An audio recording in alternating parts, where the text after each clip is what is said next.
আচ্ছা, এই যে তুই টেরেরিয়ামটা বানাচ্ছিস, এটা ওকে বাড়িতে রাখতে গেলে কী কী মেনটেন করে চলতে হবে? টেরেরিয়াম বাড়িতে রাখতে হলে যেটা মেনটেন করে চলতে হবে যে সপ্তাহে 3 থেকে 4 বার জল স্প্রে করা ডিপেন্ডিং আপন টেম্পারেচার।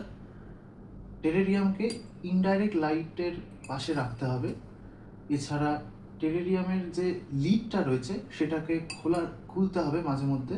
সবসময় টেরেরিয়ামের লিড বন্ধ করে রাখলে চলবে না। এবং ভেতরে গ্লাস জারের মধ্যে বা গ্লাসের গায়ে যদি জল জমে যায় বেশি পরিমাণে, সেটা কখনো কখনো মুছে দিতে হবে। তুই এটা তো বলে দিলি কীভাবে টেরেরিয়াম মেনটেন করতে হয়, কিন্তু এই মেনটেনেন্সের ক্ষেত্রে কী কী করা যাবে না সেটা একবার বলে দে। যে জিনিসগুলি করা যাবে না সেগুলি হলো যে ফ্রিকুয়েন্ট ওয়াটারিং করা যাবে না।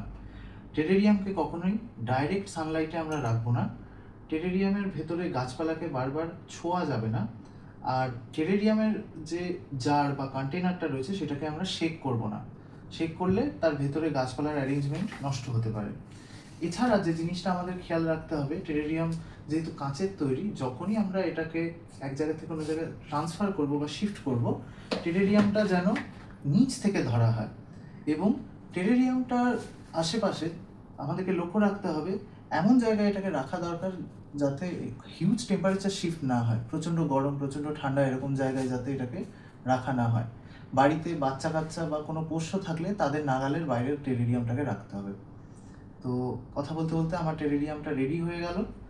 তো যদি এটা ভালো লেগে থাকে প্লিজ আপনারা কমেন্টে জানান। Thank you.